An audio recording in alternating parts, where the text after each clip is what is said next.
how you doing? Good. How are you? Good. Excellent. Big Another, game tonight. I know, another one. Another one. I can't believe we've had this many.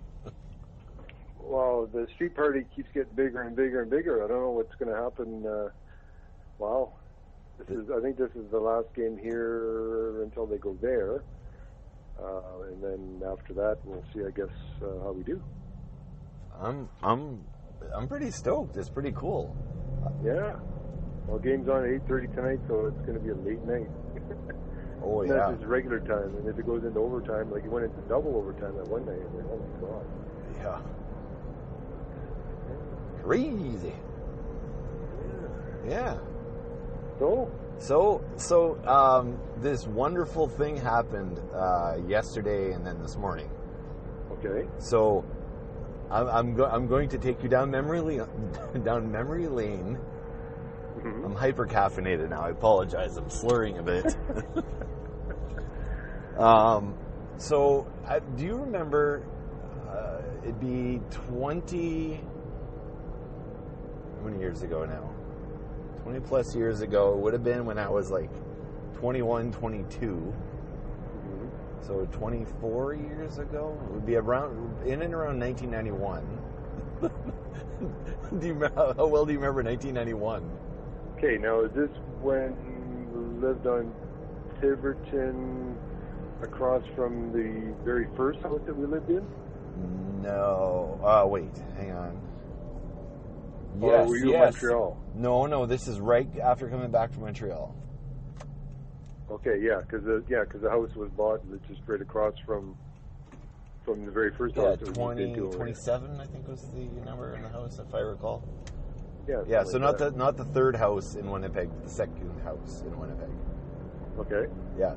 So at that time, the lady I was seeing, and our cousin Kelly, and I think Kara, they all worked at Pizza Hut. Right. Okay, so both cousins worked there, right? Kelly and Kara? Yeah, they both worked at Pizza Hut at the same time, I thought. That was my recollection. I don't know if you knew this story or not, but they used to have great music playing in the back, like in the kitchen. A lot of. No, I didn't know. I wouldn't. I was in the back more times than I can count, because I knew Kelly and Kara like alone for that reason alone, and then my ex. Right. Anyway, there was always great music playing in the back.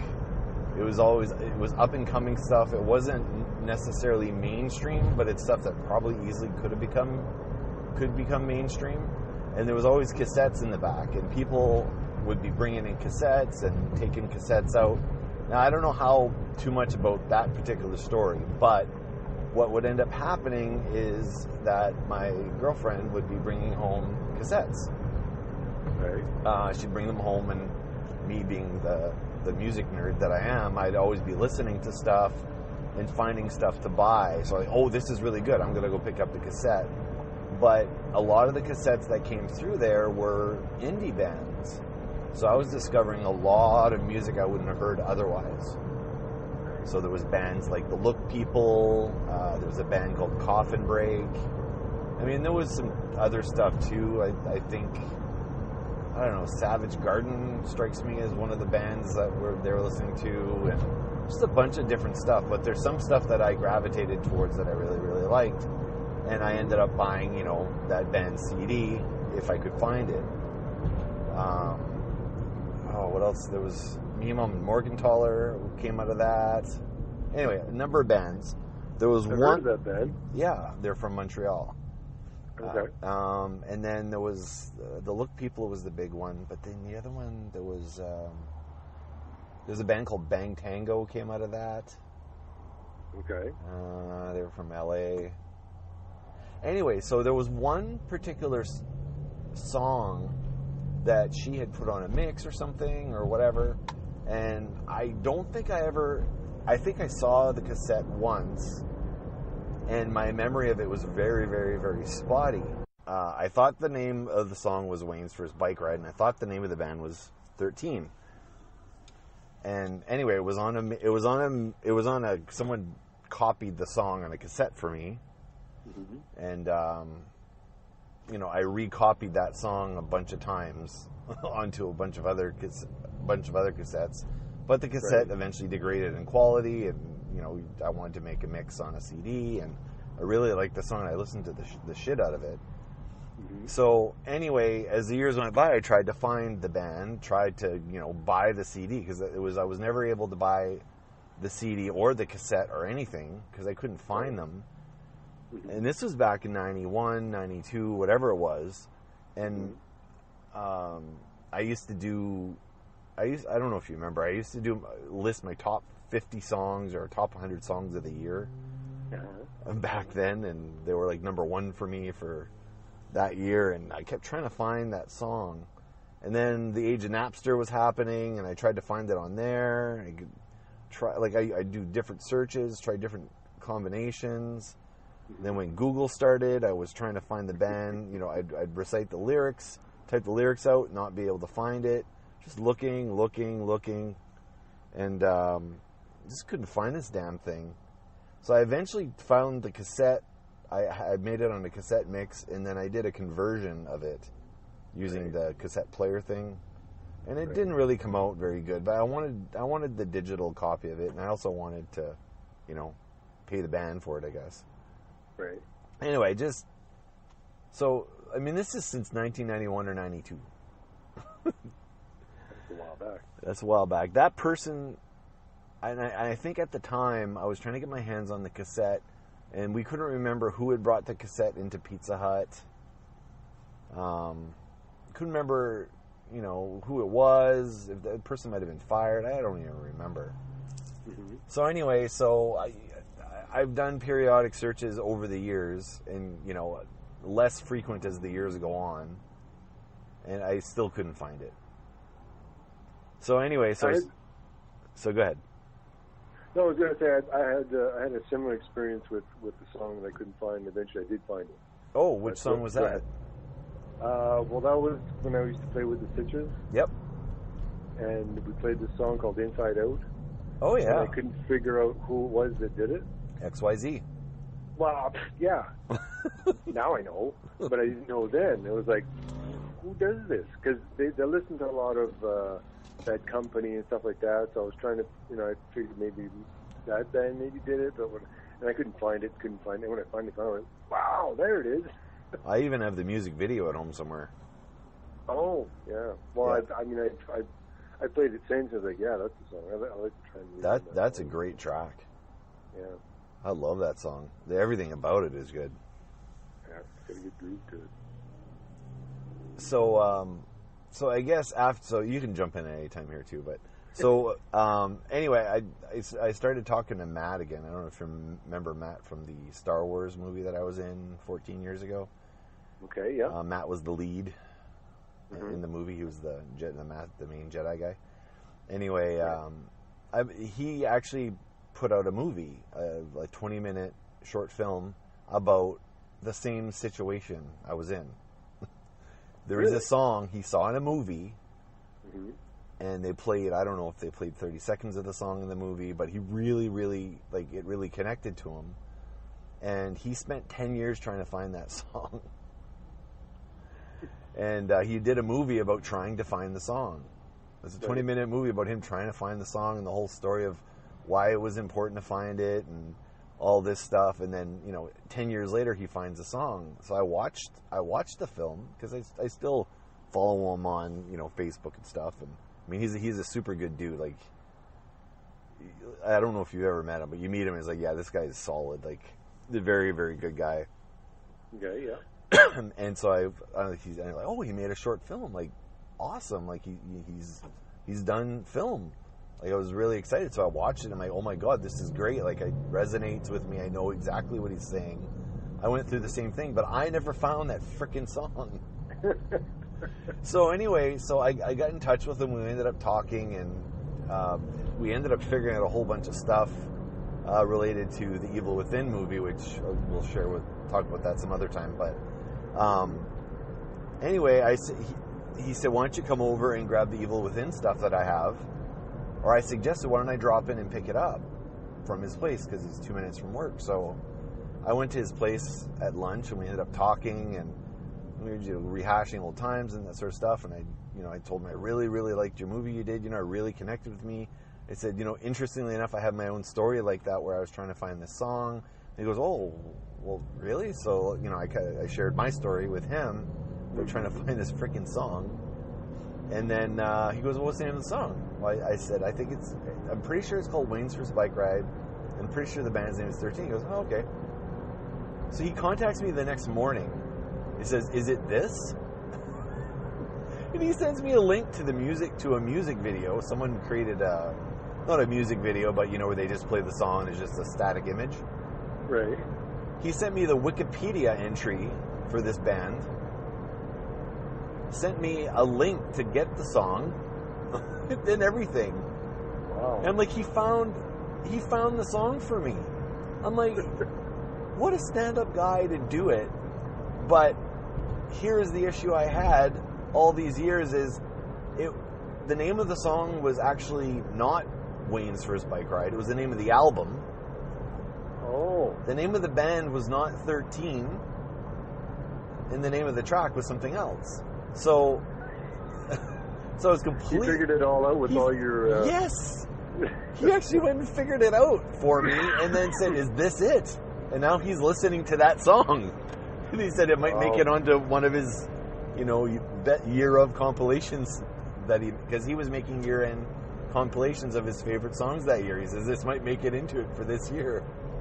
Wow. So anyway, the name of the song is actually called, damn it. I can't look it on my phone right now, but I'll share the link because this band needs some love. But the name of the album was actually Bain's, B-A-I-N, Bain's First Bike Ride. That was the name of the album. And I think the name of the song might be Intermission or something like that. But I'll link it in the podcast notes. And the name of the band was actually 15, not 13. And they just re-released this album last year. So I don't think it's been available until 2017. Oh, really? Yeah. It was only available on cassette. Or potentially on CD for a while. They pressed their own CD. But it was an indie label out of California. I didn't even know where they were from. I thought they might have been from here, but they're actually from California. San Diego, I think. Anyway, I'll provide all the links at the bottom of the notes for the podcast. But I found my song after 24 years. I was dancing. I was listening to it in the kitchen this morning and dancing in my kitchen. I was so fucking happy. So you found your long lost dog or something? You haven't seen him in so many years. Yeah. So. Oh yeah, because when I found out my song, it was like an elation. It was like, wow. Finally, after all this time, I was able to figure out what it was. Yeah, I mean, I've tried to look for other songs, like the Who, Eminence Front. Which song? The Who? What? Eminence Front. Okay. The one that they played, the commercial for the GM commercial. Okay. For trucks. Yep. Yeah. So and I don't know if they do that on purpose, but they have that BPM that they use where you can bop your head up and down. Yeah. And if you listen to the Jerry Gordon Mazda commercial with the music in the background there, every time it comes on, my head starts bopping again. So they've got it down to whatever the BPM is to be able to bounce your head back and forth. Yeah. Oh yeah. Yeah. So I guess what I was trying to figure out was what's that? Why was I so obsessed? Why were you so obsessed with that XYZ song? And why was Matt so obsessed with the song he was trying to find? Well, you know that you get that song in your head. Yeah. And it just doesn't want to go away. Yep. But you can't figure out what it is. Yeah. You remember the episode of Married with Children when Al was trying to figure out that song? Oh yeah. He's going him. and then he goes to this guy at the record store and he goes, this guy knows every song. Just hum a bar, he'll know exactly what it is. So he goes up and goes, him. and he couldn't figure it out. And then one day, because it was like a earworm, or what they call it, it was just in his head, and he just couldn't get rid of it. Yep. And then one day he heard on the radio, whoa, whoa, whoa, whoa, and then he starts dancing. It was like that. It was like he found his lost friend, like type thing. Because anytime I would noodle on the guitar or whatever, I would usually pick the riff, the beginning riff to that song. Oh yeah, sure, yeah. And it was like, God, I wish I could find this song because I could do the rest of it. But I even have a version or a jam that you and I did in Montreal when you came to visit me in Montreal, and we actually played that song. Oh, did we? And I actually recorded a vocal over top of it. It's horrible. Absolutely horrible. Oh, that guitar that I had, that red... I think that must have been what you were playing. It had the best resonance that I've ever heard in a guitar. Yep. And playing struts, the single coils had that thin sound. Yep. But this had the duals like a Gibson. Yeah, yeah. So it had a nice full sound, but the frets had been dressed so many times that your fingers weren't even on the frets anymore. They were just rubbing right on the frets. Yeah, didn't you fix the neck on that thing at some point? And it was hard to play. What's that? You fixed the neck on that thing at some point, didn't you? No, I didn't ever get a chance. I loaned it to a friend of mine, and then his house got broken. Then it was stolen, yeah. Stolen, yeah. But yeah, that was a hard one to play. And I remember whatever amp I went through, it didn't sound very good. No. At the time I was, well, not that I'm not now, but I was such a big Todd fan that when you came to Montreal and I don't know how it happened, but we were jamming in the garage, and you were actually willing to jam with me. That was probably the first time we would have jammed together. Was it? It would have been, yeah, because we did play together later when I came back to Winnipeg after the Montreal stint. Right. I was playing with Dan, and occasionally you would come and sit in with us and play. Yeah, right. Yeah. But the first time we played together would have been back then in Montreal. Yeah, that was probably when we moved here in '87. I remember I had my Old-Key Renown amp with my digital delay title. That's when I had done all those weird... Oh, yeah, that's right. ...things on that red BASF cassette tape. I remember that, yeah. Kind of noodle. This is my noodle period, but... Yeah, I don't know if you had... Did you have drums? I think you had drums at that point. I would have had drums, yeah, because I got the drums in Winnipeg before I moved to Montreal. Right. Just before, it would have been the year before I moved to Montreal. I probably didn't even have them that long. And I was playing a lot. That was in our first house in Winnipeg. Right. And I played all the time. And I remember I learned how to play drums from listening to Creatures of the Night. The Creatures of the Night album with Eric Carr. Yeah. Yeah, because I don't know if do you know that album at all? Creatures of the Night, that's where they have all their pictures on the front? Well, they had like the four of them, and they kind of had weird eyes. Yeah. It almost looked like their eyes were closed and someone painted eyes on their eyelids. Yeah, they were almost like not neon eyes, but their eyes were kind of glowing. Phosphorescent or something. Yeah. Yeah, and it had "I Love It Loud" was on that album. That was the big single. I love it loud. That song was on there. But that album, the way they liked the drums on that album, and it was meat and potatoes, Led Zeppelin style playing. Oh, okay. It was so good. That's how I learned to play drums. I had that, and I had a Carmine Appice instructional book that came with a record, one of those plastic. Remember they used to make those plastic floppy records? Oh, the ones in the magazines, yeah? Yeah. So it had one of... Player magazine had those in. Yeah, so I had one of those, and I converted the record to... I recorded it onto cassette. So between that album and that instructional thing, it actually taught me how to read, theory, like how to read music. That's how I learned how to read drum music, was from that. from that book. So thank you, Carmen Apisi. So that's Rod Stewart's drummer. I don't know if you know who that is, but that was Rod Stewart's drummer. Yeah, and he was also in a band called Vanilla Fudge. I've heard that one. King Cobra. Yeah. I don't know. He was always a guest drummer. He also played on the Paul Stanley solo album in 1978. That was Paul's drummer. But anyway, yeah. So that's the drum kit I played on in Montreal, and I actually took that whole session.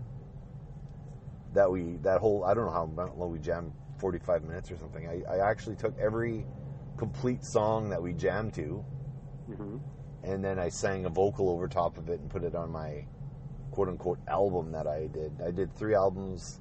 I recorded 3 albums worth of material when I was in Montreal. Right. And the 3rd album had basically all the tracks you and I did together. And I just did a vocal over top. So it's just you and me jamming, just drums and guitar.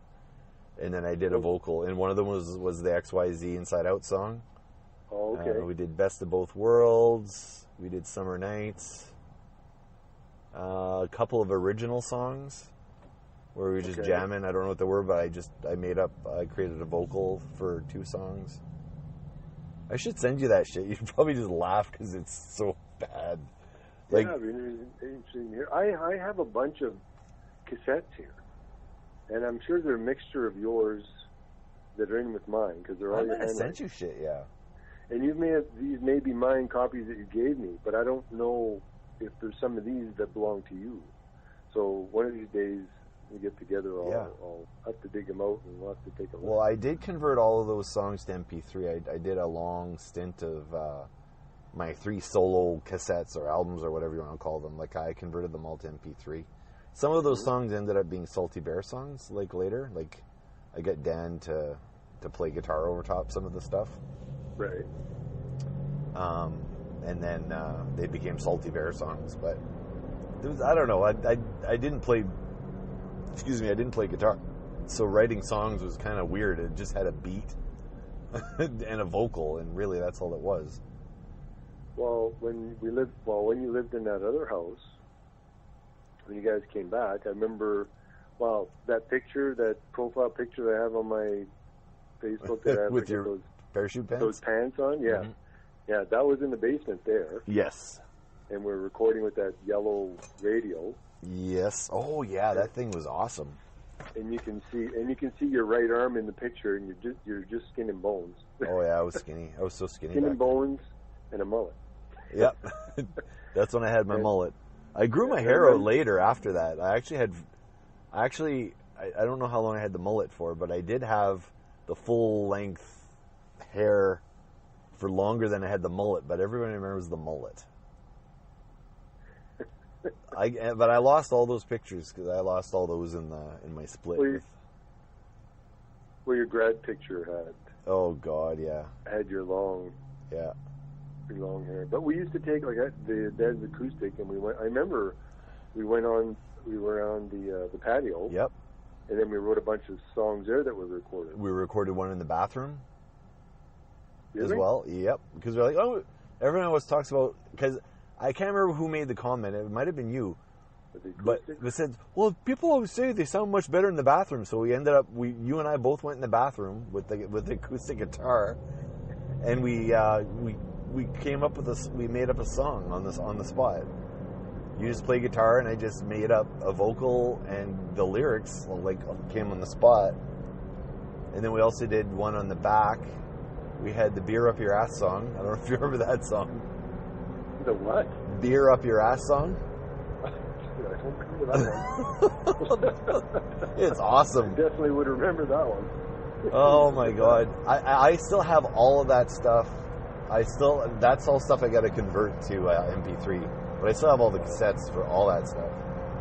But those are some of the songs that I wanted to record for a new album. Like, there was a few of those that we could maybe do something with. Yeah, I mean, we can revive. If bands can redo songs that are already out there, I'm sure we can redo ones that we've done. And revamp them to whatever we want. Yeah, oh yeah, for sure. So if the basic song is there, I'm sure we can definitely do something. Oh yeah, for sure. I'm amazed studios don't have a booth that's called the bath. Yeah. Like why wouldn't you have a singer like singing in a booth that's called the bathroom? Like you've got your perfect acoustic and echo. Yeah, just have tile walls or whatever. Yeah, but I guess the only problem is you have reverb, natural reverb in there, but you can't remove it that easy. You can remove it, but then the voice kind of gets pixelated a bit. Yeah. You're fiddling around with it. Yeah, but there must be a recording setting because you've got hall setting, you've got small room setting. There must be a bathroom setting. I'm sure they don't call it bathroom, but I'm sure you can tweak one of the ones that are already out there. That'd be awesome. But yeah, I still have all that stuff. So actually, now that you reminded me, I think I didn't convert that stuff yet because we had that song we did. Like we had all the acoustic stuff that we did, but then we also had the comeback song, and then what was that other song we did? We recorded 2 songs with that 4-track. Yeah, I Want My Candy. Yeah, Wasn't that what it was called? I think. Yeah, we borrowed Sitch's 4-track recorder. Yep. And then we had I think we borrowed the drum. Then the drum looper machine, yeah. Yeah, so we recorded the drums on one track, and then we had to put guitar on another track, and then we had to amalgamate 2 tracks into 1 track. Yep.